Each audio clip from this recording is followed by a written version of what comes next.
કેમ છો વાલા વિદ્યાર્થી મિત્રો, હું જીગર પટેલ ફરીથી આપનું સ્વાગત કરું છું મારી YouTube ચેનલ આલ્ફા ટ્યુશન ક્લાસમાં. જેમાં આપણે ધોરણ 10 નું ગણિત જોઈ રહ્યા છે. એમાં પ્રેક્ટિસમાં આપણે સોલ્વ કરીએ છીએ. એમાં આપણે સ્વાધ્યાય 8.1 નો 17મો દાખલો આપણે આવ્યા છીએ. તો આગળ વધીએ. જો બાળકો, હવે રકમમાં શું કહ્યું છે કે કાટકોણ ત્રિકોણ ABC માં ખૂણો B બરાબર 90 ડિગ્રી અને tan A બરાબર 1 હોય તો 2 sin A into cos A બરાબર 1/2. ઓકે, એવું કહેવામાં આવ્યું છે. તો આપણે જોઈ લઈએ. તો જુઓ, રકમ પ્રમાણે આપણે કાટકોણ ત્રિકોણ ડ્રો કરી દઈએ. તો કાટકોણ ત્રિકોણ બનાવી દઈએ આપણે.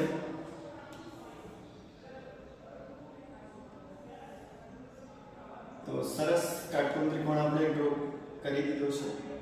ઓકે, તો જો ખૂણો B 90 કયો છે? ત્રિકોણ ABC માં ખૂણો B 90. તો B અહીં લખી દેવાનું. બાકીનું જે બચ્યું હોય એ A અને C એ બે ગોઠવી દીધા. પહેલું કામ આ જ કરવાનું. હવે આપણે ટ્રિગો વેલ્યુ tan A બરાબર 1 કઈ છે? tan A બરાબર 1. હવે 1 નો મતલબ શું? એના છેદમાં પણ 1 છે. દરેક નંબર્સ હોય એના છેદમાં દરેક પૂર્ણ સંખ્યા હોય, 3 હોય 4 હોય, બરોબર છે, એના છેદમાં 1 હોય જ. એનો મતલબ એ 1 ના છેદમાં 1 તો છે. તો આપણે સૂત્ર સેટ કરી દઈએ. તો tan A નું શું થાય? ગુજરાતી વાળું સૂત્ર યાદ કરો, સાબા ભાગ્યા પાબા.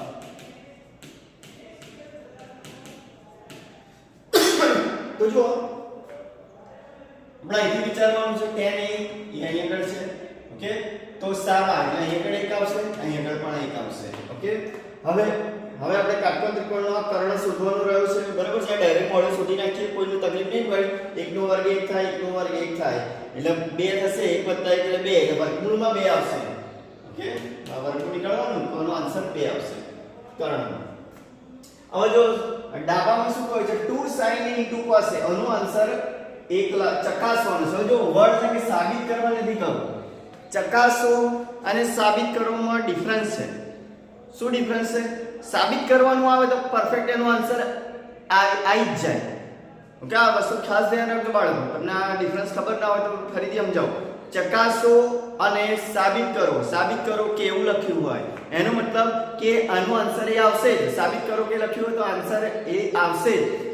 પરંતુ જ્યારે ચકાસો કહ્યું હોય તો આન્સર એ આવી શકે છે અથવા ના પણ આવી શકે. આ મેજર ડિફરન્સ છે બે વર્ડ્સની અંદર, ચકાસો અને સાબિત કરો કેમાં. બરોબર છે, આ ધ્યાન રાખજો બાળકો. ઓકે, આમાં પણ LHS ને RHS કરીશું આપણે. પણ એ પહેલા મારે જે વેલ્યુ જોઈએ છે એ શોધી નાખીએ. તો sin A એટલે સામેની બાજુ ભાગ્યા કર્ણ 1/√2. અગેન cos A પાછળની બાજુ ભાગ્યા કર્ણ, એનો પણ આન્સર 1/√2. હવે જો હવે LHS લઈ લઈએ. LHS બરાબર 2 sin A into cos A. ચલો sin A ની વેલ્યુ 1/√2 into cos A ની વેલ્યુ પણ 1/√2. ઓકે, તો જુઓ મોના છેદમાં 1 કહેવાય. બરોબર છે, તો અંશનો ગુણાકાર છેદનો ગુણાકાર. ઓકે, તો 2 થઈ જશે. તો ઉપર તો 2 જ આવશે અને નીચે √2 into √2 શું થઈ ગયા? 2. અને અંશ છેદ કેન્સલ આઉટ થઈ જાય એટલે આન્સર શું આવે? 1. તો આવે છે યસ RHS. માટે આ ચોક્કસ થઈ ગયું. ઓકે, પણ આ બે ડિફરન્સ મેં તમને યાદ રાખજો. ઓકે, ઘણીવાર RHS ના પણ થાય. ઓકે, ખાસ ધ્યાન રાખજો બાળકો. ઓકે, એકદમ સિમ્પલ દાખલો હતો, લખી લેજો, સ્ક્રીનશોટ પાડી લેજો. ઓકે,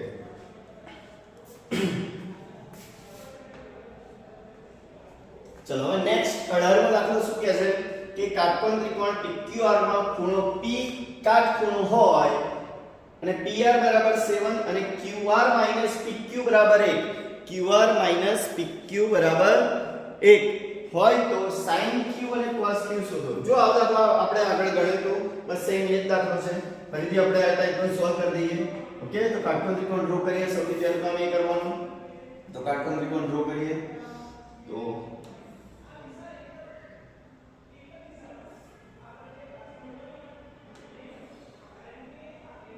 ઓકે તો જુઓ નામકરણ કરી દઈએ. ખૂણો P કાટખૂણો કયો છે? P અહીંયા આગળ આપણે લખી દઈશું વિધાઉટ એની ક્વેશ્ચન. ચલો બાકીનું જે બચ્યું હોય એ ઓકે, બાકીનું કોણ બચ્યું? Q બચ્યું અને R બચ્યું, બાકીના ગોઠવી દેવાના. હવે રકમમાં શું કહે છે? PR બરાબર 7. તો PR એટલે આપણે છે આ રકમ પ્રમાણે તમારે કર્ણ બની કરે, સોરી PR એટલે આ સાઈડ, PR એટલે આ બાજુ બની છે. ઓકે, ત્યાં 7 લખી દો, 7. અને એક ઇક્વેશન આપ્યું છે તો ઇક્વેશન આપણે લખી લઈએ. ચલો જે આપણે શું ડેટા એ લખીએ અહીં લખવાનું આ રીતે. અહીં ત્રિકોણ PQR માં ખૂણો P બરાબર 90 ડિગ્રી, PR બરાબર 7 તથા QR માઈનસ PQ બરાબર 1. ઓકે, તો આપણે ગમે તે એકના x તરીકે ધારી લઈએ. પહેલામાં એવું જ કર્યું તો આપણે લખીએ રીતે ધારો કે QR બરાબર x આપણે ધારી લઈએ છીએ અને આ x ની વેલ્યુ આ સમીકરણમાં પુટ કરી દઈએ એટલે આપણે PQ ની વેલ્યુ x ના ટર્મમાં મળી જાય. ઓકે, તો અહીંયા x કરીએ QR ની જગ્યાએ હું x લખું તો x PQ બરાબર 1. તો PQ આ સાઈડ આવે અને 1 આ સાઈડ આવે એટલે શું થશે? x 1 બરાબર PQ. તો આપણે આ PQ ની વેલ્યુ થઈ x 1. ચલો એટલે અહીંયા ગોઠવી દઈએ. QR એટલે કેટલા આપણે ધારે છે x, and એમાં આપણે PQ ની વેલ્યુ શું મળી? x 1. બસ હવે આપણે x ની વેલ્યુ નીકાળી દઈએ તો બધું ગોઠવણ થઈ જાય. ખ્યાલ આવી ગયો? પછી જે કહ્યું એ શોધી નાખે. બરાબર છે? તો આપણે સૌથી પહેલા x ને શોધવાનું. તો x માટે આપણે પાયથાગોરસનો પ્રમેય યુઝ કરીશું. અહીં લખીએ કે અહીં પાયથાગોરસ મુજબ આ વાક્ય લખવાનું. હા બાળકો, તો જુઓ પાયથાગોરસ મુજબ કર્ણનો વર્ગ એટલે કે QR નો વર્ગ બરાબર PQ નો વર્ગ વત્તા PR નો વર્ગ. ક્લિયર? ઓકે, તો QR એટલે કે x નો વર્ગ, PQ એટલે x માઈનસ 1 નો હોલ સ્ક્વેર પ્લસ PR એટલે 7 નો વર્ગ. બસ હવે આપણે વિસ્તરણ કરી દઈશું. શું કરી દઈશું? વિસ્તરણ કરી દઈશું. તો વિસ્તરણ કરી દઈએ આપણે. તો જુઓ આનું વિસ્તરણ શું થાય? x2 2x 1 49. ઓકે, તો જો 49 નહીં 50 થશે. અહીં x ઉડી જશે. જો આ કેન્સલ આઉટ થઈ જશે. ઓકે, અને અહીં આગળ કશું ના બચ્યું એટલે 0 બચે કહેવાય. એટલે અહીં લખીએ 0 બરાબર શું થશે? -2x પ્લસ 49 ને 50 લખી દઈએ આપણે. 50 આ સાઈડ લાવો તો 2x ના સાઈડ લાવો તો 2x બરાબર 50 માટે x બરાબર 50 ભાગ્યા 2 છેદ ઉડે 25 દુ 50 માટે x બરાબર કેટલા આયા? 25 આયા. તો x ની વેલ્યુ મળી ગઈ 25. ઓકે, તો આમાં આપણે મૂકી દઈએ. x ની વેલ્યુ આગળ 25 આવે તો 25 - 1 કેટલા થાય? 25 - 1 એટલે કેટલા થઈ ગયા? 24. બરાબર છે? એ દર્શાવી દઈએ આપણે કે ભાઈ QR બરાબર x એટલે કેટલા છે? 25 અને PQ એટલે કેટલા છે? x - 1 એનો મતલબ શું થાય? 25 - 1 બરાબર 24. બસ આપણે વેલ્યુ બધી મળી ગઈ. ત્રણેય બાજુનું માપ મળી ગયા. તો આપણે જે કહ્યું છે શોધી નાખીએ. તો શોધી નાખો. sin q હવે ક્યાં જાય છે? q અહીં છે એટલે અહીંથી વિચારવાનું રહેશે sin q. તો સામેની બાજુ ભાગ્યા કર્ણ તો 7 ભાગ્યા 25 આવશે. અને cos q એટલે પાસેની બાજુ ભાગ્યા કર્ણ એટલે 24 ના છેદમાં 25 તો 24 ભાગ્યા 25. તો ફાઇનલ આન્સર આ રહેશે. ખ્યાલ આવ્યો બાળકો? જો કશું અઘરા છે નહીં દાખલા, બસ તમને સૂત્ર આવડે અને થોડું ઘણું સાદુરૂપ આવડે તો કશું અઘરું છે નહીં ગણિત. બરાબર છે? અને વારંવાર હું કહું છું કે ગણિતનું નામ જ ગણવું. ગણો તો જ આવડે કે ના આવડે. બરાબર છે? એટલે ગણતા રહેજો બાળકો. ખ્યાલ આવ્યો? તો દરેક જણ સ્ક્રીનશોટ પાડી લેશો. ઓકે, પછી આપણે આગળ વધીએ. ઓકે,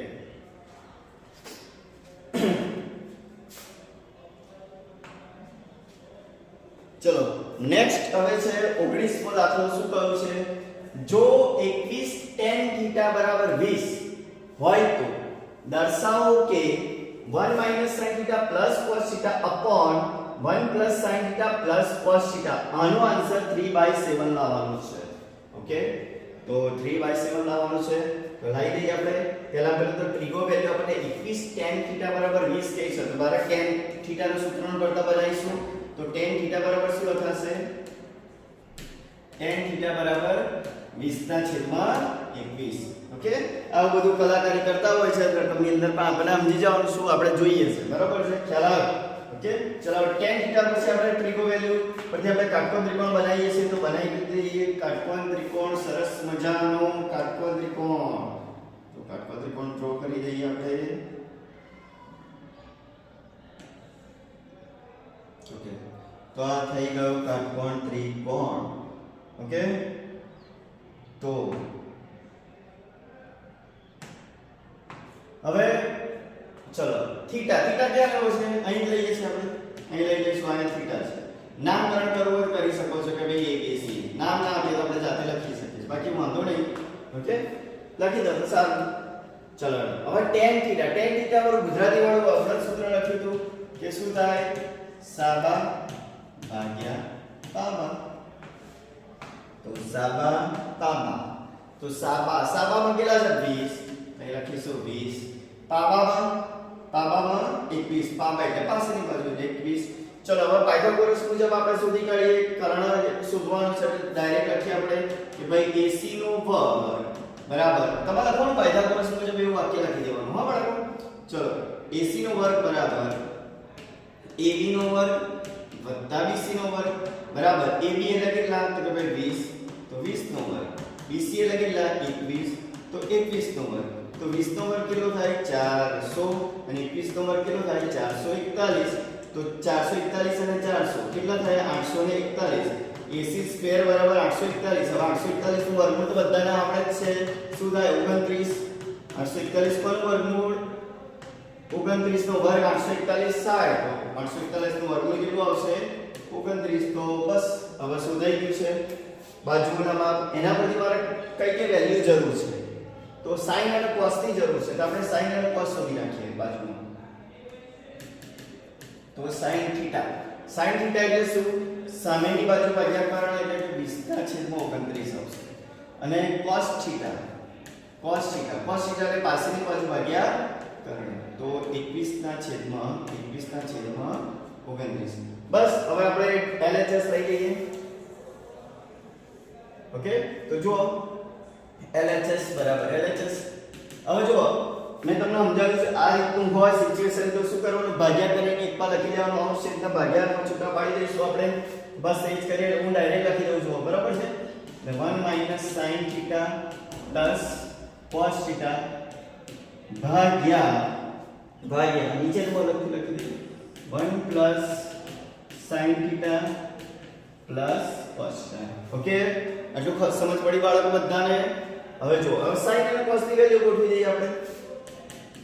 1 - sin θ એટલે 20/29 પ્લસ cos θ એટલે 21/29 ભાગ્યા ચલો અહીંયા આગળ પણ ગોઠવી દઈએ 1 પ્લસ ચલો 20/29 પ્લસ 21/29. હવે આના છેદમાં કશું ના દે કહેવાય. આના છેદમાં પણ 1 હોય જ. હવે લસા કેટલો નીકળે? 29 નીકળે છે. તો 29 નીકાળી દો અહીંયા આગળ. તો અહીંયા 29 વડે ગુણાશે. બરાબર છે? અહીંયા 29 29 બરાબર છે? હવે 29 અહીં મૂકીશું. જો લસા આપણે આ રીતે જાય 20 20 અહીં વત્તા છે એટલે વત્તા 21 ઓકે ભાગ્યા ચલો અહીંયા આપણે લસા લઈશું. ફરીથી 29 નીકળશે. હું ડાયરેક્ટ લીધું, કોઈ તકલીફ નહીં. અહીંયા 29 આવશે, અહીં 20 આવશે અને અહીં 21 આવશે. બરાબર છે? ચલો હવે 29 જો 21 માંથી 20 જાય એટલે કેટલા બચશે? 1 બચશે વત્તા 1 29 જોડે એડ થઈ જશે એટલે 30 કરી દઉં. કોઈ તકલીફ નહીં ને? જો 21 માંથી 20 ગયા એટલે 1 બચ્યો ને 29 જોડે એડ થઈ ગયો એટલે 30 થઈ ગયો. એટલે 30/29 ભાગ્યા ચલો અહીં તો બધું ટોટલ જ મારવાનું છે.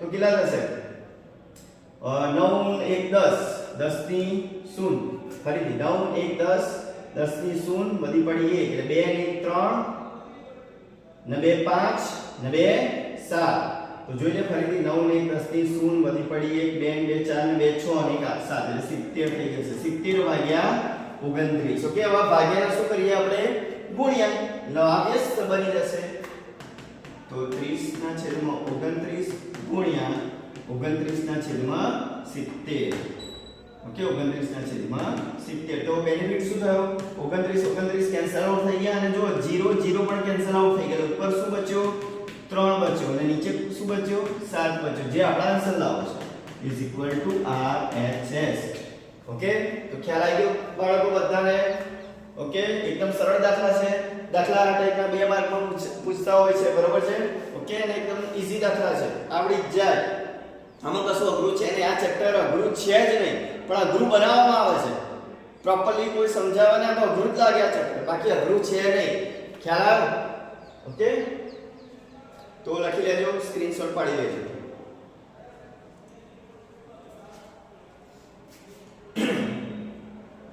અને આટલા વર્ષોના અનુભવ પછી મને ખ્યાલ છે બેઝિક વાળા જે છોકરાઓ હોય છે એટલે જે લોકોએ ધોરણ 10 ની અંદર બેઝિક લીધું હોય છે ઓકે એમને એવું કે આ ચેપ્ટર આવશે નહીં પણ મેં શરૂઆતમાં કહ્યું આ ચેપ્ટર તમારે જો સાયન્સ લેશો 11 માં બરાબર છે ઓકે સાયન્સ લેશો તો ફિઝિક્સમાં પણ આવશે તમને આવું બધું આ યાદ રાખજો એવું ના સમજતા કે તમને આ મેથ્સ આ ટાઈપનું નહીં આવે બરાબર છે કેલ્ક્યુલસ આવશે દરેકમાં આવશે ઇવન જે લોકો મેડિકલ લાઈન લે છે MBBS કરશે એમાં પણ કેલ્ક્યુલસ આવે છે એમાં પણ વિકલન સંકલન આના પછીનું નેક્સ્ટ આવે છે એટલે બાળકો એવું ના સમજતા કે અમે બેઝિક લઈ લીધું કે મેથ્સ અમારો પીછો છૂટી ગયો ત્યાંથી ના બાળકો મેથ્સ તો ક્યારે પીછો નહીં છોડે આ વસ્તુ યાદ રાખજો હા જે લોકો આર્ટ્સ લેવું છે તો કોઈ ચિંતા નથી પરંતુ આ જમાનામાં આર્ટ્સ અને કોમર્સ કરતા સાયન્સ લેવું બેટર છે હું તમારી આ અંગત સલાહ છે ઓકે તો લખી નાખજો કારણ કે આ જમાનામાં આર્ટ્સ અને કોમર્સ વાળા છોકરાઓને જલ્દી જોબ નથી મળતી બાળકો એટલે ખાસ ધ્યાન રાખજો 11 12 ની અંદર તો તમારે સાયન્સ લો તો સારું રહેશે ઓકે જો થોડા બી એવરેજ છોકરા એ પણ સાયન્સ લો તો બી બહુ ચિંતા નહીં સમજ્યા આ અંગત સલાહ છે ઓકે વાંધો નહીં સારું તો લખી લેજો સ્ક્રીનશોટ પાડી લેજો હવે આપણે